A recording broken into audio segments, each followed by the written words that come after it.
어떤 어머니에게 사랑하는 딸이 가출을 했어요. 그러자 딸을 찾겠노라고 어머니가 그 광고물을 냈는데, 게시물을 냈는데 거기에 딸의 사진이 아닌 자기 사진을 붙였어요.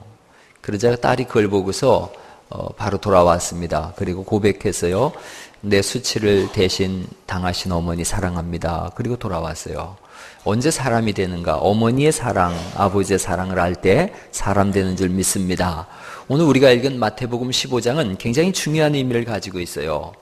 마태복음 15장에서는 어머니에 대한 사랑이 나오고요. 누가복음 15장에는 그 돌아온 아들 있지 않습니까? 돌아온 탕자라고 하는 돌아온 탕자, 그 아들에 대한 아버지의 사랑이 기록되어져 있어요. 그래서 마태복음 15장과 누가복음 15장에는 가장 완벽한 아버지와 어머니의 모습이 그려져 있습니다. 본문에 나와 있는 다시 한번 마태복음 15장을 보실까요? 15장 21절 말씀을 같이 한번 읽어보시죠. 시작. 예수께서 거기서 나가사 두로와 시돈 지방으로 들어가시니, 그리 되어 있습니다. 그리고 22절에 어떤 여자죠? 가나안 여자 하나가 나와서 소리를 지릅니다. 내 딸이 흉악히 귀신 들렸나이다. 그렇게 소리 질러요. 가나안 여자입니다. 이 사람들은 가나안 땅 그러면 이스라엘에서 가장 악한 왕이 아합과 이세벨이에요. 아합 왕과 이세벨 왕비인데 이세벨의 고향이 가나안이에요. 그 이세벨이 이 가나안에 온갖 우상을 다 들여와서 이스라엘 백성들이 우상 섬기는 나라가 되어졌고, 그러기에 가나안 사람 그러면 개 취급을 했어요. 가나안 여자 하나가 나와서 예수님 앞에 내 딸이 흉악히 귀신 들렸나이다 외치는 거예요. 제자들이 들어보니까 자꾸 시끄럽게 뒤에서 소리를 지르니까 예수님 저 여자 시끄러우니까 보내세요 그러는데 이 여자가 막 달려오더니 예수님 앞에 엎드려서 말하는 거지요. 25절 말씀 같이 한번 읽어보겠습니다. 25절 같이 읽죠. 시작. 여자가 와서 예수께 절하며 이르되 주여 저를 도우소서. 주여 저를 도우소서. 그 평소 예수님 같으면 그래 무슨 일이냐 그러고 도와주실 텐데, 본문의 26절에는 예수님께서 전혀 엉뚱한 말씀을 하세요. 26절 말씀을 같이 한번 읽어보시죠. 시작. 대답하여 이르시되 자녀의 떡을 취하여 개들에게 던짐이 마땅하지 아니하니라. 개 취급을 하는 거죠. 예수님이 이 여인을 모욕하고 있는 거예요. 모욕을 받았을 때에 그 모욕을 당했다는 얘기는 명예가 떨어졌단 말이에요. 명예가 떨어졌을 때 회복하는 방법이 두 가지가 있습니다. 하나는 맞받아치는 거예요. 그래서 나를 개 취급해서 그래 너도 개지 그러고 멱살 붙잡고 싸우면 예수님이 손해겠어요? 이 여인이 망신이겠어요? 예수님 망신이죠. 거리에서 이 여자가 막 붙잡고 나 개다 너도 개 해보자 그래버리면 이거 예수님 망신이죠. 그런데 또 하나의 방법이 있어요. 자기가 원하는 것을 얻음으로 인해서 명예가 회복되는 거예요. 자기가 원하는 목적을 달성했을 때 자연스럽게 명예가 회복되는 것, 그게 이스라엘 사람들이 가지고 있는 두 가지 생각이에요. 이 여자 개 취급을 당했어요. 여자는 뭘로 사는지 아세요? 그렇죠. 자존심 먹고 살아요. 여자는 자존심 먹고 삽니다. 5월달에 가끔 설이 내리는 거 누구 때문이에요? 그래요. 그 여자들 때문이에요. 여자가 한 품으면 그렇게 되는 거지요. 그 여자가 그 자존심이 발동해서 너 죽고 나 살자 그러면은 이거 곤란할 문제인데, 이 여자분이 두 번째 방법을 택해요. 맞습니다. 주여 옳습니다. 나 개 같은 사람입니다. 이렇게 외쳐요. 왜 그런지 아시겠죠? 누구 문제인 거예요? 내 문제가 아니라 내 자식 문제이기 때문에 그런 줄 믿습니다. 그게 엄마예요. 엄마는 내 문제 같으면 한번 머리끄댕이 끄질고 한번 해보자 그럴 판인데, 내 자식 문제에 한해서는 엄마들은 최대한 낮아져요. 약해져요. 그래서 엎드려요. 맞습니다. 내 개입니다. 그런데 개들도 제 주인의 상에서 떨어지는 부스러기 먹지 않습니까? 예수님 그렇게 나를 봐주시면 안 되겠습니까? 예수님께서 말씀하시지요. 내 소원대로 이루어지이다. 너보다 큰 믿음 내가 본 적이 없다는 거예요. 이 엄마가 어떤 엄마인가를 한번 생각해 보세요. 현대적이면서 폼나고 우아한 그런 어머니는 아닌 것 같아요. 어버이날 그 엄마들이 아들한테 메모 보낸 거 저도 그 인터넷으로 누가 보내줘서 휴대폰으로 봤어요. 이렇게 포스트잇에 이렇게 써놨더라고요. 노란 포스트잇에다가 너 바쁠 것 같아서 엄마가 선물은 알아서 샀다. 돈은 네가 보내라. 26만 원 이렇게 해서 보냈더라고요. 아니, 똑똑한 엄마지요. 장로님이 저한테 문자 하나 그 사진 찍어서 보내주셨더라고요. 어버이날 꽃으로 퉁칠 생각하지 마라. 그 엄마들이 그렇게 생각할 수 있어요. 근데 이 엄마는 그런 여유조차도 없는 거예요. 이 엄마가 성경을 아는가? 성경 박사 아니에요. 그냥 단순히 다윗의 자손 예수여, 저분한테 가면 내 딸이 고침받을 수 있겠다라고 하는 단순한 믿음 하나 가지고 온 거예요. 엄청난 무슨 헌금을 드리거나 헌신을 한 것도 없어요. 또 도덕적으로 한번 생각해 봤어요. 예수님께서 너 개다 그럴 때는 전지전능하신 하나님이시지 않습니까? 뭔가 이 여인의 상황을 알고 있는 거예요. 도덕적으로 그렇게 깨끗하지 못했을 것 같아요. 예수님이 개 취급하셨을 때는 뭔가 이 여인에게 정결하지 못한 삶이 있었지 않겠느냐는 거지요. 또 하나, 이 여인의 딸이 귀신 들렸어요. 딸이 귀신 들릴 정도의 가정이라면 뭔가 심각한 문제가 있었지 않았겠느냐는 거죠. 이 여인 개인적으로 보면 버림받은 민족입니다. 우상 섬기는 민족인데다가 이 여인의 삶도 고단한데다가 딸은 귀신 들렸어요. 그런데 한 가지 지고지순한 딸에 대한 사랑이 그 속에 막 넘쳐나는 거예요. 자녀를 향한 끝없는 사랑이 그 속에 불타오르고 있는 거예요. 여자는 엄마가 될 때 가장 아름다운 줄 믿습니다. 이 딸도 생각해 보세요. 이 딸이 어떤 딸이에요? 똑똑한 딸이 아니에요. 재능 있는 딸이 아니에요. 귀신 들린 딸이에요. 남들이 볼 때는 차라리 죽어버리는 것이 좋지 않을까 그렇게 생각할 정도로 흉악한 귀신 들렸다고 돼 있어요. 그런데도 엄마한테는 소중한 딸인 줄 믿으시기 바랍니다. 6.25 전쟁 터졌을 때에 엄마가 애 셋 데리고 피난했대요. 그런데 폭탄이 막 터지고 다리가 끊어져서 도저히 건너갈 수 없으니까 엄마가 아이 둘은 버리고 하나를 끌어안고 가는데 그 끌어안은 아이가 뇌성마비 걸린 아이였대요. 건강한 아이 둘 버리고 정말 살기 어려운 그 아이를 끌어안고 가는 거예요. 그게 엄마예요. 건강해서 사랑하고 똑똑해서 예뻐하고 공부 잘하니까 자식이고 그런 개념이 전혀 아니에요.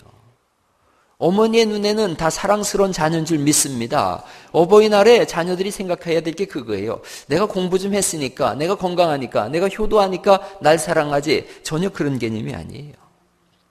신앙생활도 마찬가지입니다. 부모는 자기가 예배하는 것보다 자기 자녀가 예배하는 것에 더 큰 관심을 가지고 있어요.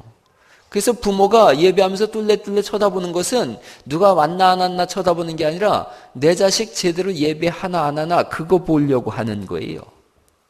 실제로 예배 시간에 자녀가 예배를 잘못 드리거나 또는 예배 시간에 보이지 않으면 그 부모는 거의 대부분 예배 망칩니다. 제 경험을 봐도 그렇습니다. 제 아이들이 예배에 좀 집중하지 못하면 제 예배가 거의 망쳐집니다. 말씀이 들어오지 않고 찬송이 제대로 불려지지 않습니다. 내 새끼 어디 갔나? 어디서 방황하고 있지는 않은가? 하나님이 진노하시는 곳에 있으면 안 되는데 이 생각이 부모 속에 가득한 거예요. 부모의 마음은 언제나 자녀에게 가 있습니다. 그래서 성경은 그 부모에게 효도하라고 강력하게 말씀하는 줄 믿으시기 바랍니다. 오늘 우리가 읽은 말씀은 그냥 15장 21절, 18절 말씀부터 이렇게 시작되질 않습니다. 다시 한번 15장 4절 말씀을 보시겠습니까? 4절 말씀 같이 한번 읽어보시죠. 15장 4절입니다. 함께 읽습니다. 시작.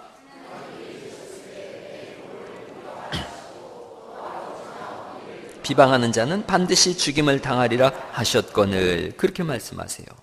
부모를 공경하라 이렇게 말씀하세요. 공경하라 이 말씀은 부모를 명예롭게 하라 이런 뜻입니다. 너 부모에게 명예를 주라는 뜻이에요. 존경하는 마음으로 그분의 이름을 가볍게 여기지 말고 부모를 명예로운 자리로 이끌란 뜻입니다. 먹을 것이 필요하면 먹을 것을 드리고 입을 것이 필요하면 입을 것을 드리라는 거예요. 부모가 어딜 가고 싶다고 하면 모시고 가야 되고 집으로 가야겠다 그러면 다시 모셔오는 그 모든 것이 포함된 거예요. 회방이라고 하는 말씀은 이런 것들을 하지 않는 것을 회방이라 그래요. 그러니까 나는 부모를 잘 못 모신다. 이것이 문제가 아니라 부모를 제대로 모시지 못하는 그것을 성경은 회방이라고 말씀하고 있고 그런 자녀를 죽이라고까지 말씀하고 있는 거예요. 부모에게 부모의 흉을 본다거나 물리적으로 상해를 가한다거나 잘못된 이 삶으로 인해서 부모에게 수치를 안겨주거나 그럴 때 성경은 돌로 쳐서 죽이라라고 말씀하고 있어요. 무서운 말씀인데 15장 5절 말씀을 보시면 심지어는 이렇게 말씀하십니다. 5절 말씀 읽어보시죠. 시작. 너희는 이르되 누구든지 아버지에게나 어머니에게 말하기를 내가 드려 유익하게 할 것이 하나님께 드림이 되었다고 하기만 하면 6절 그 부모를 공경할 것이 없다 하여 너희의 전통으로 하나님의 말씀을 폐하는도다. 하나님께 드릴 물건이 있는데 이거 집에서 유기하게 써야 되겠다 그렇게 생각할 때 부모에게도 드려야 되고 하나님께도 드려야 되면 그냥 하나님께 드렸습니다라고 고르반 이렇게 외치는 순간 부모에겐 그거 안 드려도 된다는 거예요. 하나님 것이 됐으니까. 근데 하나님이 뭐라고 말씀하시는 거냐면 나에게 안 가져와도 좋으니까 부모에게 먼저 드리라는 뜻이에요. 여러분 하나님 입장에서 뭐라고 말씀하시는 거냐면 너의 부모와 나와 위치를 똑같이 하라는 말씀으로 받아들이실 수 있길 간절히 바랍니다. 성경이 가르치는 효가 그거예요. 하나님 우선이 아니라 하나님과 부모를 동등하게 여길 것을 본문이 말씀하고 있어요. 누군가가 기독교는 효도가 없다, 제사도 안 지낸다 그러는데 절대 그렇지가 않습니다. 신앙이라는 것은 하나님과 부모를 동등하게 여길 정도로 부모를 높이는 것인 줄 믿으시기 바랍니다. 성경이 오늘 우리에게 그걸 말씀하고 있어요. 심지어는 이렇게 말씀하십니다. 8절 말씀 읽어보시죠. 시작. 이 백성이 입술로는 나를 공경하되 마음은 내게서 멀도다. 여러분 이거 하나님을 향해서 공경한다고 하면서 마음은 멀듯이 부모를 향해서도 똑같이 한다는 거예요. 부모를 공경하라 그랬는데 그 공경하는 마음이 하나님을 공경합니다라고 하면서도 그 마음이 먼 것처럼 부모를 향해서도 공경합니다 하면서도 사실은 마음이 멀다는 거예요. 부모님 사랑합니다라고 하지만 진실된 사랑과 효도가 없음을 하나님이 한탄하고 계신다는 거지요. 9절 말씀이 그런 거예요. 9절 말씀 또 읽어보죠. 시작. 사람의 계명으로 교훈을 삼아 가르치니 나를 헛되이 경배하는도다 하였느니라 하시고 하나님을 헛되이 경배하듯이 부모를 향해서도 헛되이 텅 빈 마음으로 효도하더라는 거예요. 꽃 한 송이로 퉁치겠다는 거지요. 그냥 5월 8일 날 어버이날 전화 한 통 그냥 상품권 하나 아니면 조그마한 선물 하나 드리고 효도 다 했다 그러고 손 털더라는 거예요. 여러분 13절에 이런 말씀이 있습니다. 13절 말씀 읽어보시죠. 시작. 예수께서 대답하여 이르시되 심은 것마다 내 하늘 아버지께서 심으시지 않은 것은 뽑힐 것이니 이 말씀을 다시 말씀드리면 뽑아버리겠다는 거예요. 부모에게 효도하지 않으면 성경은 이 땅에서 돌로 쳐 죽이라고 말씀하셨어요. 그 말씀은 천국에서 하나님께서 그 이름을 뽑아내 버리시겠다는 거예요.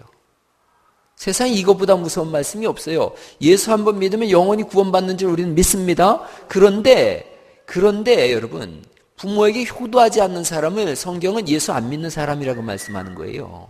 그래서 그 이름을 뽑아내 버리겠다고 말씀하는 거예요.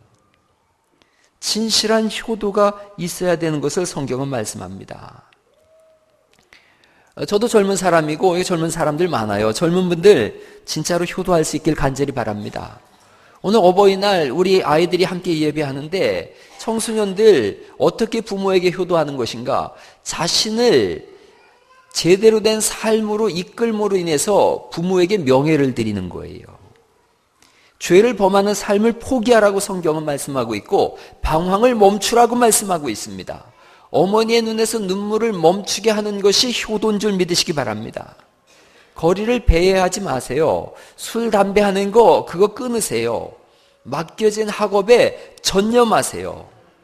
여러분들이 모르게 어머니들이 눈물 흘리고 있다는 것을 기억하시고 진짜로 효도할 수 있기를 예수님의 이름으로 축원합니다.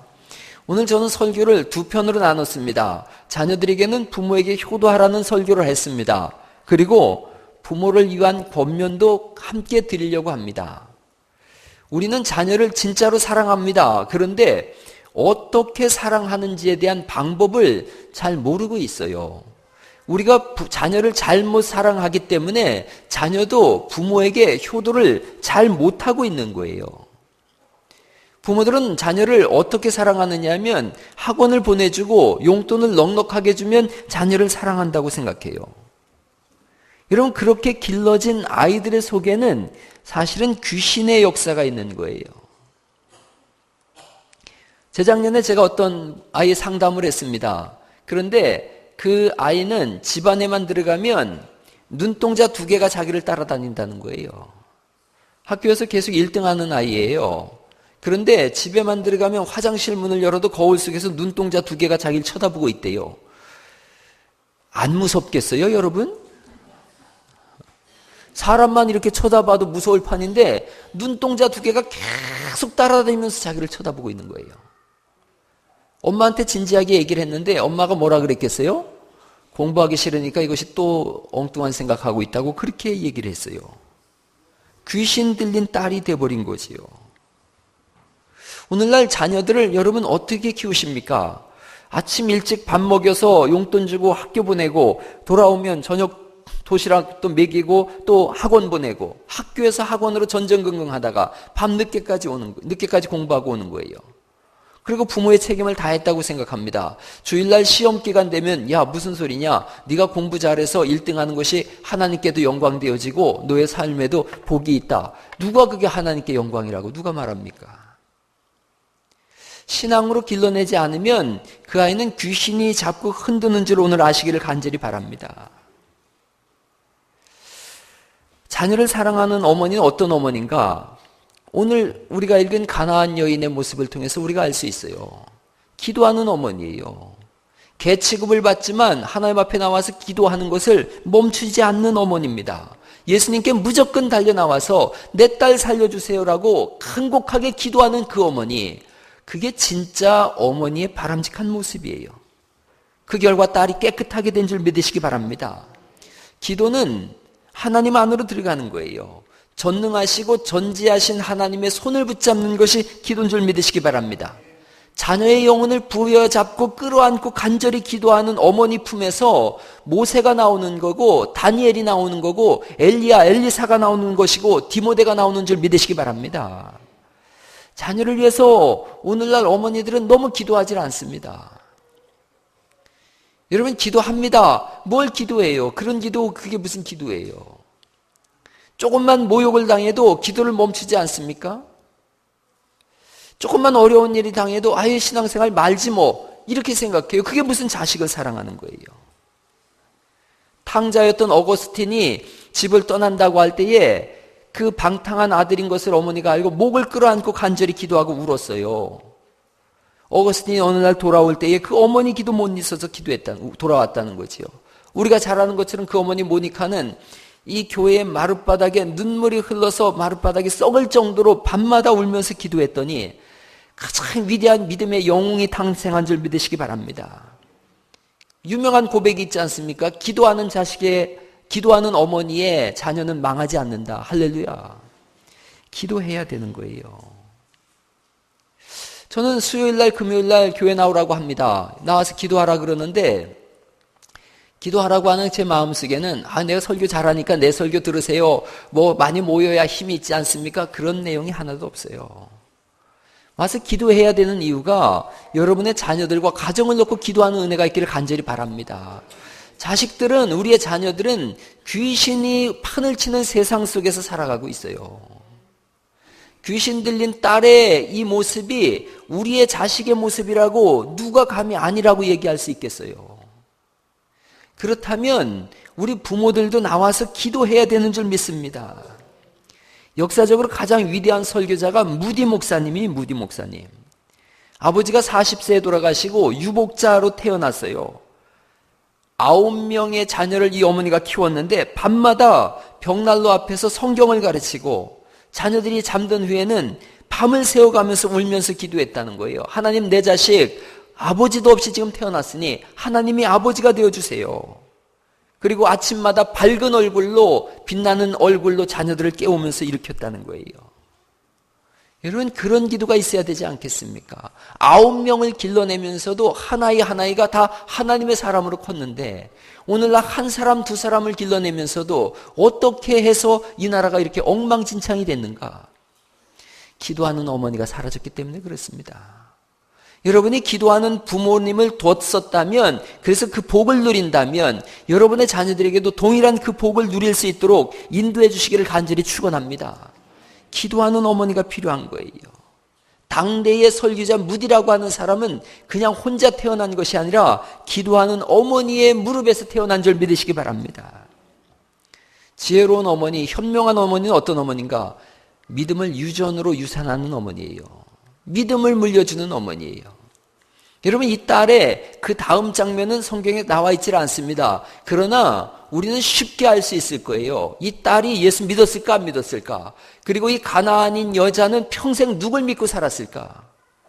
불을 보듯 뻔하지요. 예수님을 믿었고 이 정신이 멀쩡하게 돌아온 이 딸도 예수 믿는 사람 된 줄 믿으시기 바랍니다. 그게 신앙의 유산이에요.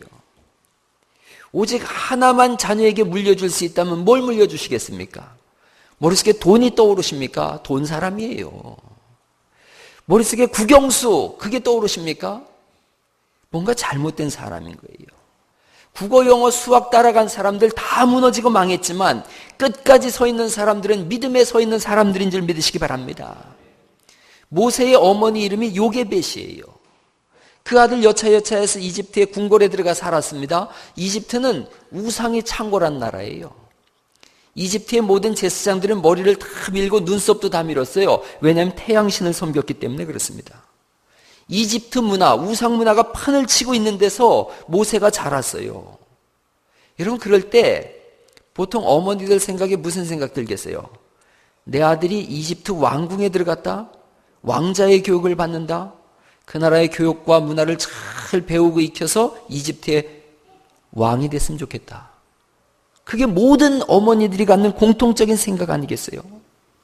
그런데 그 모세의 어머니 요게벳은 대략 8년 동안을 모세를 무릎에 앉혀놓고서 기릅니다. 젖을 먹이면서 길러요. 그런데 그 8년 동안 그 어머니가 모세 평생을 좌우할 신앙을 심어놓은 줄 믿으시기 바랍니다. 히브리서 11장 23절에 이렇게 되어 있어요. 믿음으로 모세를 낳았을 때에 그 부모가 아름다운 아이임을 보고 석 달 동안 숨겨 왕의 명령을 무서워하지 아니하였으며 믿음으로 모세는 장성하여 바로의 공주의 아들이라 칭함을 거절하고 도리어 하나님의 백성과 함께 고난받기를 잠시 죄악을 낙을 누리는 것보다 더 좋아하고 그리스도를 위하여 받는 수모를 애굽의 모든 보화보다 더 큰 재물로 여겼으니 이는 상주심을 바라보심이라. 할렐루야. 이집트의 모든 것을 다 줘도 나는 하나님을 믿는 믿음으로만 살겠습니다. 그것이 무릎에서 생겨난 신앙인 줄 믿으시기 바랍니다. 신앙은 무릎에서 생겨나는 거예요. 우리가 그 무릎의 시간을 다 놓쳐버렸어요. 왜 놓쳤는가? 학원 보내기 위해서 돈 버느라고 놓쳤어요. 아이들 전부 밖으로 내보내고 부모도 정신없이 돈을 버느라고 돈만 벌어서 학원을 보내면 아이들이 잘 될 거라고 생각해서 그렇게 보냈는데 그 결과가 하나님 없는 삶이에요. 여러분, 고등학교 3학년이 되면 이 나라는 이상하게 교회를 보내지 않는 이상한 나라가 되어버렸습니다. 애들은 영민해서 금방 압니다. 아하, 교회보다 공부가 더 중요한 거구나. 왜냐하면 고3 돼서 학교를 가라 그러고 교회를 못 오게 하니까, 여러분, 만약에 아이가 기숙사를 쓴다거나 학교에서 교회를 안 보내겠습니다 그러면은 어떤 결정을 내리셔야 돼요? 네, 학교를 그만두는 결정을 내리셔야 돼요. 거꾸로 생각해 보세요. 제가 고3들 시험 기간 됐을 때 교회를 안 나온다고? 그럼 다른 교회 가시오. 그럼 부모들 어떻게 하겠어요? 아, 교회가 여기밖에 없냐? 그리고 다른 교회 가겠지요, 당연히.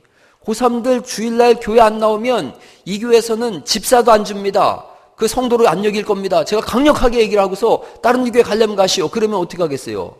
월사 좋다, 다른 교회 가지 뭐, 이러지 않겠냐는 거예요. 거꾸로 생각해 보세요. 학교에서 교회 간다고? 그럼 너 점수 안 줄 거다. 그러면 여러분 어떻게 하겠어요? 아, 그럼 학교를 그만두지. 그런 부모가 있어요? 교회를 그러면 이번 고3 동안은 다니지 말자. 이렇게 타협하지 않냐는 거예요. 애들은 금방 하는 거예요. 어디가 더 중요하다는 거예요? 학교가 더 중요하다고 애들은 금방 알고 있는 거예요. 그런데 부모의 마음속에도 학교가 더 중요하다고 생각하고 있는 거예요. 학업이 더 중요하다고 생각하는 거예요. 목사님 고3 1년간만 준비해서 우리 애들 대학 가면은 교회 다 나올 겁니다. 무슨 그런 말 같지 않은 소리를 하십니까? 그래서 교회 온 사람들 본 적이 없어요. 고3 1년간 학교 공부하고 친구들하고 놀고 그러다 대학 들어가 봤더니 이거 고3 1년간 교회 안 가도 별일 없고 일요일 날마다 들르산으로 놀러 가니까 더 좋더라. 걔들 절대로 교회 안 옵니다. 어려워도 신앙생활을 포기하지 않고 신앙교육을 감당할 수 있기를 간절히 바랍니다. 이건 죽고 사는 문제이기 때문에 그렇습니다. 목사가 여기 서 있는 이유가 무슨 월급 받아 먹으면서 살아야겠다. 그래서 여기 서 있는 목사는 지구상에 없어요. 천국과 지옥이 있고 예수 믿으면 하나님 나라 가지만 예수 안 믿으면 영원한 지옥에 떨어지는 걸 알기 때문에 여기 서 있는 줄 믿으시기 바랍니다. 그럼 목사는 목에 칼이 들어와도 예수 안 믿으면 지옥이라고 외치는 사람들이에요. 우리 자식이 예수님을 몰라서 지옥에 떨어진다고 생각해 보세요. 여러분, 오늘 밤에 내 자식이 죽어간다고 생각하면 부모는 내 간이라도 이식하고 내 심장이라도 떼주는 게 부모예요. 그런데 그 영혼이 영원한 지옥에 떨어진다고 생각하면 여러분 지금처럼 신앙생활을 하게 하겠느냐는 말이죠. 다리를 분지러뜨렸더라도 교회에 앉혀놓고 무릎을 꿇고 그 자식한테 빌지 않겠어요? 너 예수 믿어야 된다. 너 신앙생활 해야 된다. 내가 눈물로 호소한다. 너 예수 믿어야 살지 않겠냐. 그 신앙을 유전시킬 수 있기를 예수 이름으로 축원합니다. 우주의 주권자는 하나님이세요. 영혼의 구원자는 하나님이세요. 역사의 주인은 하나님이신 줄 믿으시기 바랍니다. 그분의 손안에 있는 거예요. 부모들이 그걸 모른다면 사랑한다고 하지만 사랑의 방법을 전혀 모르는 거예요. 자식이 그 끔찍한 지옥에서 영원을 누린다고, 영생을 산다고 생각해 보세요. 신앙을 심어주지 않는 부모는 실제로 사랑한다고 하지만 사랑이 무엇인지를 전혀 모르는 그런 어리석은 사랑이에요. 세상에서 아무리 잘 살아봐야 길어야 60년, 80년, 100년이에요. 그 후에는 영원한 천국이 있거나 그 후에는 영원한 지옥이 있다고 성경은 말씀하세요. 어린 시절에 부모의 무릎에서 제대로 된 신앙을 감당하고 받은 사람들은 나이가 들어도 그 신앙을 떠나지 않습니다. 제가 엊그제 그런 얘기를 했어요. 아이가 그 엄마의 마음을 어느 때 몇 살 때 아는가? 아이가 엄마의 마음을 몇 살 때 아느냐 하면 요 나이 때 안다는 거예요. 나 밥 안 먹어. 그렇게 투쟁할 때가 몇 살 때쯤 되어져요. 4살, 5살 되면 나 밥 안 먹어. 그렇게 애들이 소리 질러요. 근데 지금 밥 안 먹으면 누구 손해예요? 나 손해죠. 그런데 밥 안 먹으면 누구 마음이 아파요? 엄마의 마음이 아파요. 애들이 그걸 하는 거예요. 내가 밥을 안 먹으면 우리 엄마 속이 뒤집어지겠구나. 그러니까 나는 배만 조금 고프면 괜찮지만 우리 엄마 속 한번 뒤집어 놓자. 그래서 그 마음을 알기 때문에 밥 안 먹어 그러는 거예요. 밥 안 먹어 그러면 매정한 아버지들은 뭐라 그래요? 저놈 자식 배가 불러서 그래요. 한 며칠 굶겨. 그러죠. 그런데 엄마들이 굶겨요? 못 굶겨요? 독한 엄마도 있긴 있어요. 그럼 대부분의 엄마들은 아버지 눈치 피해가지고 밥그릇 들고 다니면서 한 숟갈만 먹으라고 통사정을 하지요. 그래야 누구 마음이 편해요? 자기 마음이 편해요. 애들이 4살, 5살 되면 부모의 마음을 안다는 거예요. 저 마음이 어떨 때 편한지 어떨 때 불편한지 4살, 5살 되면 아는 거예요. 한번 나 어릴 때 밥 안 먹어 한 사람 손 한번 들어보세요. 아이고 다들 한 세 사람만 빼고 다 효자만 있네. 대부분 다 그랬지요. 그렇다면 4살, 5살 되면 하나님의 마음도 동일하게 알 수 있음을 믿으시기 바랍니다. 독생자 예수 그리스도를 이 땅에 보내신 하나님의 마음을 그 나이면 아는 거예요. 그리고 그 마음이 17, 18, 19, 20까지 가면 그 사람 평생 그리스도인으로 세움받는 줄 믿으시기 바랍니다. 그 마음이 언제 무너지는가, 언제 부서지는가? 18, 17살, 고2, 고3 때 그 마음이 부서져요.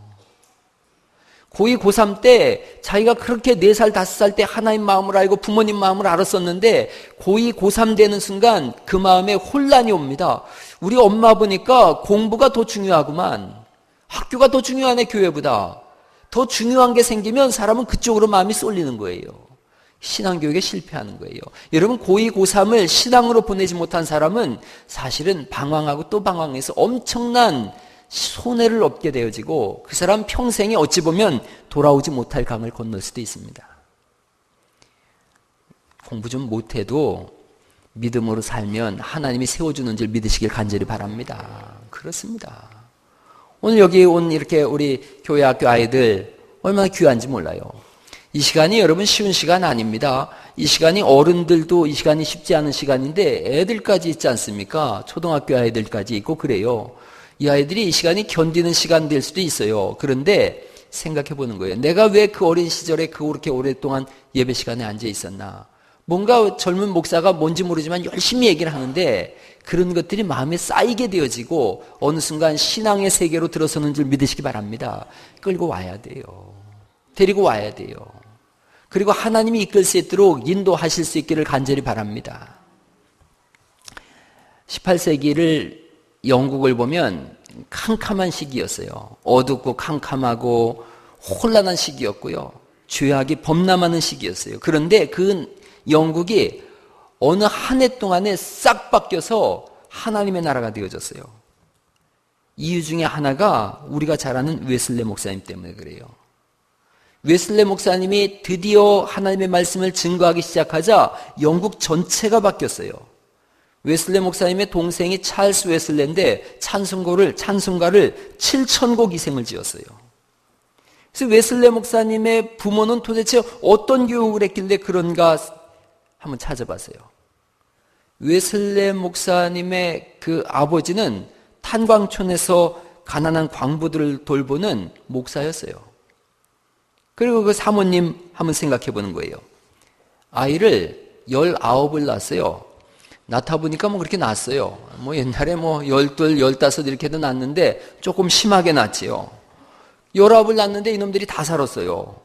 그래가지고 학교를 보내야 되는데 돈이 없잖아요. 그러니까 엄마가 19명을 놓고서 교육을 했어요. 19명 정도 놓으면 공부 가르칠 맘 납니다. 그럼요. 그렇죠. 우리 주일학교 몇 명이에요? 중고등부 몇 명이에요? 19명을 놓고서 엄마가 날마다 공부를 가르치는데 종교교육을 가르친 거예요. 신앙교육을. 말씀드려 볼게요. 주일날은 절대적으로 신앙서적과 성경 외에는 어떤 책도 읽지 못한다. 이 철저한 이 교육을 시켰어요. 엄마가 잘 몰라요. 그런데 책을 펴놓고서 니들이 공부하라고 하면서 그 앞에 지키고 있었는데 월요일, 화요일은 라틴어와 그리스어를 가르쳤어요.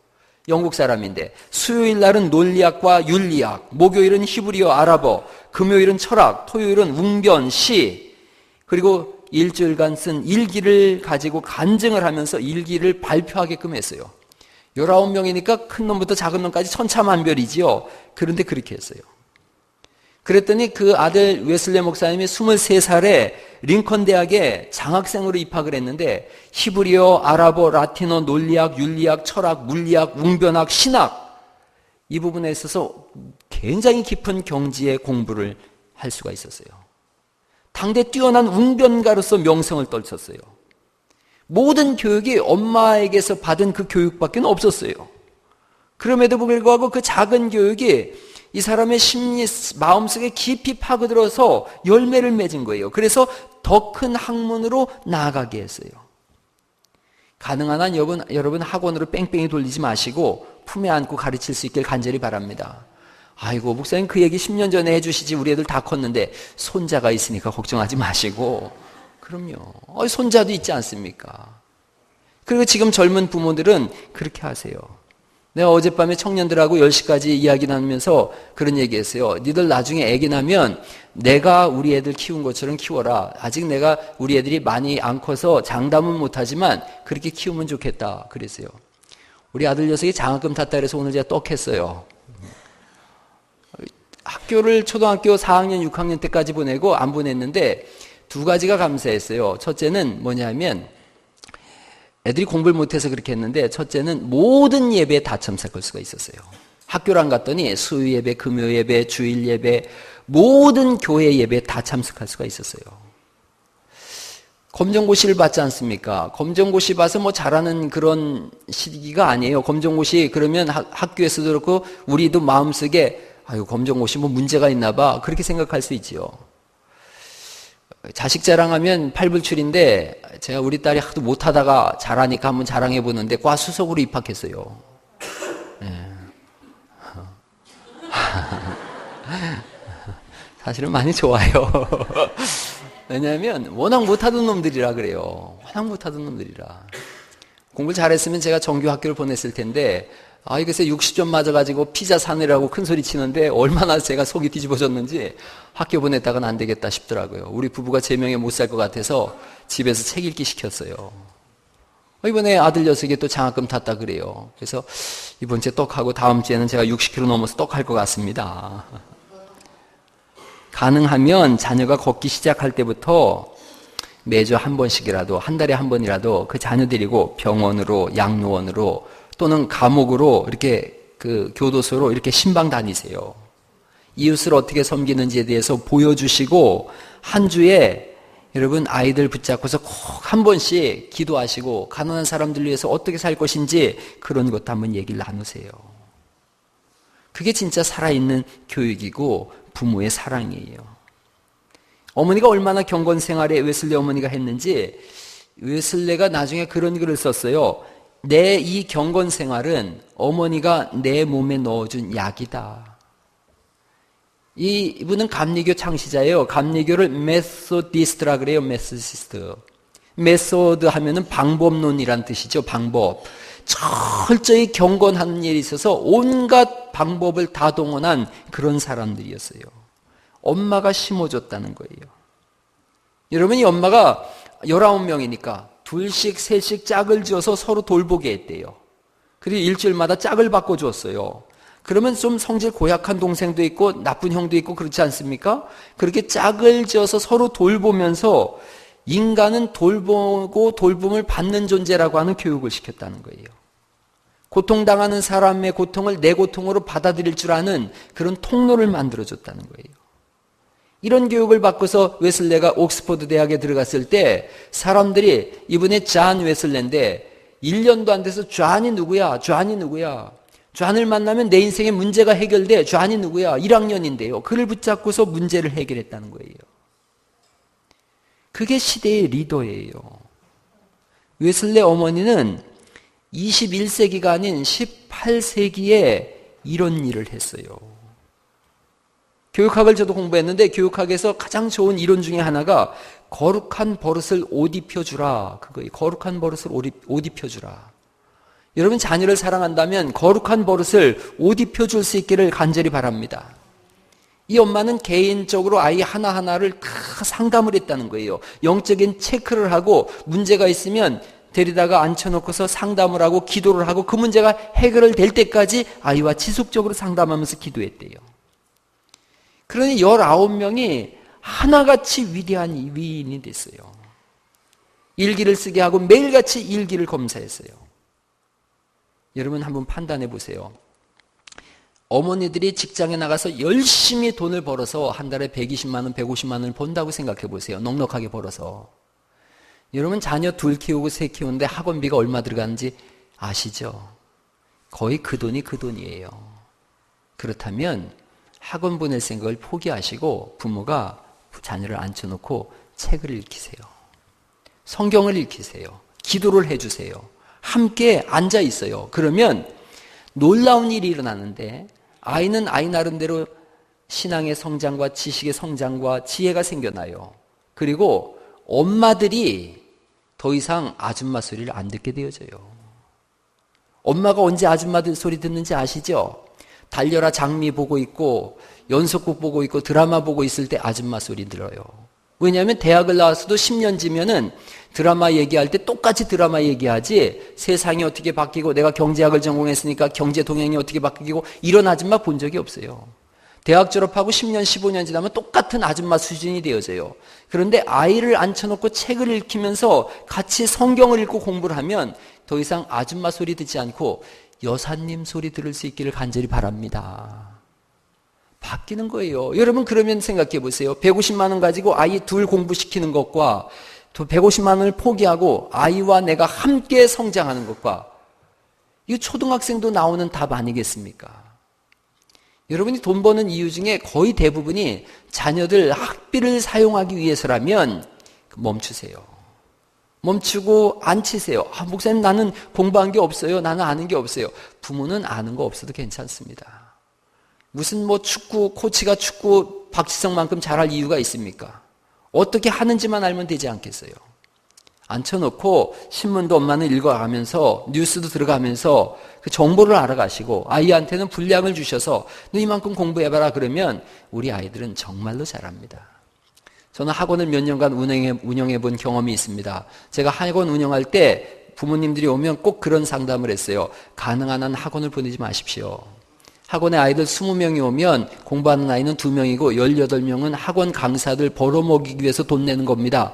제 말이 맞죠? 제가 학원 원장을 해봤기 때문에 압니다. 가능한 한 학원 보내지 마세요. 학원에 대한 꿈을 버리세요. 비전을 버리세요. 아이는 공부는 스스로 하는 겁니다. 우리 교회 혹시 학원 하는 분 계신가요? 여러분 실제로 그렇습니다. 그런데도 부모들은 학원만 보내면 다 잘 될 거라고 생각해요. 절대로 그렇지 않습니다. 웨슬레 어머니가 이렇게 공부시킨 것 오늘 제가 말씀을 드렸는데 2가지 말씀을 드렸습니다. 자녀들 엄마 아빠를 진짜로 사랑하세요. 진심으로 공경하세요. 그분들에게 명예를 돌려드리세요. 부모를 명예롭게 하세요. 명예롭게 하기 위해서 자녀가 명예로운 삶을 살면 되는 거예요. 부모와 자녀는 거울과 같은 존재입니다. 서로 마주보고 있는 관계예요. 자녀가 명예롭게 살면 부모는 명예를 갖습니다. 또 부모가 명예로운 인생을 살면 그 자녀는 명예로운 삶을 살아갑니다. 자녀들 부모를 명예롭게 하십시오. 2번째, 부모님들 자녀 사랑한다면 제대로 사랑하는 공부를 하시기 바랍니다. 부모된 공부를 한 번도 해보지 못하고 자식을 낳지 않습니까? 그래서 자녀를 키워와서 여기까지 왔는데 이제부터라도 부모로서의 삶을 공부하세요. 어떻게 되는 것이 아버지고 어떻게 되는 것이 어머니인지를 공부하시고 자식을 사랑하되 제대로 된 방법으로 사랑할 수 있길 간절히 바랍니다. 그것이 기도하는 어머니고 신앙을 유산으로 물려주는 어머니예요. 그런 가정을 하나님은 들어쓰시고 먼 훗날 믿음의 명문 가문을 세우게 하실 줄을 믿습니다. 내 부모를 공경하라. 그리하면 내가 이 땅에서 잘되고 장수하리라. 그 말씀은 하나님이 쓰시는 믿음의 명문 가문을 만드시겠다는 뜻입니다.